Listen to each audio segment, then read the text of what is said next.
sa aking mga pinutol-putol na katawan ng halaman ko, diba? Yung na-upload ko na dati. Yung katawan ng halaman ko ng parang gali ay pinutol-putol ko kasi yun daw ang paraan para dumami. At ito na po yung update. Yung iba wala pang tumutubo, pero pakita ko sa inyo na tagumpay nga naman. Matagal nga lang tumubo, pero at least meron. Kagaya nito guys, tingnan nyo. Ayan, bali tigda dalawang ano yan. Ayan, may tumutubo na siya. Hindi siya masilan totally, pero yun nga lang matagal-tagal. Ito wala pa, dinagdag mo kasi ng lupa, kaya siguro hindi pa makita. Ito ganyan, meron din. Yan sila, wala pa. Wala pa, pero ang halaga buhay pa yung naitanim ko. Yan, wala pa. At ito yung pinaka nakikita, diba, dalawa. Ito yung isa, ayan pa lang. At itong isa yan, malaki na yung dahon. Kaya antayin na naman natin yung next update at maglikpit-likpit talaga naman. Ayan, inililipat ko yung mga halaman ko dito kasi yung iba dinadagan ko ng lupa.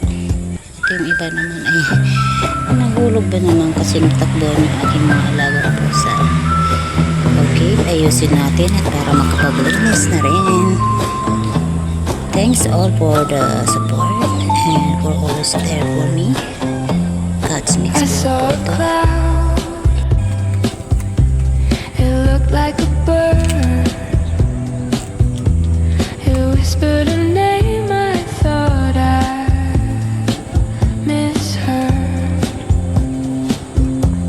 The sky was velvet, stitched with gold, and time was a secret it never told.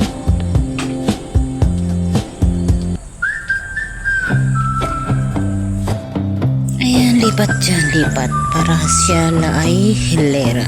Kaya hindi pa ako tapos guys. Ayan. Ayusin ko pa din yan.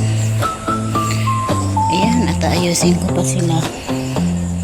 I saw a Inilagay ko kasi sa labas guys kasi pinaambunan ko kagabi.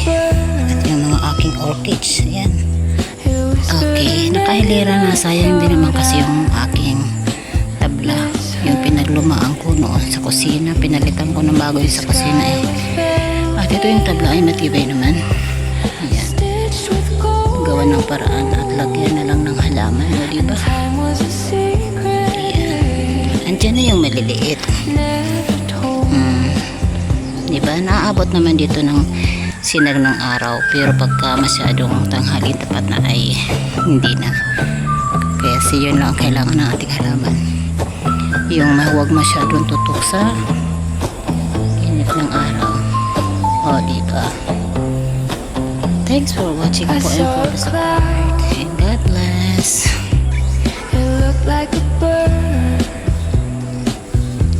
It whispered a name, I thought I misheard.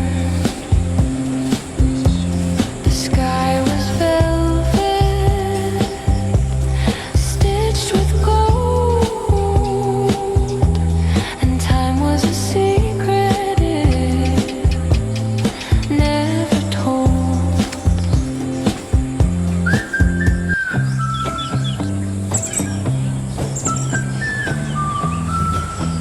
Ayan, may supling na siya.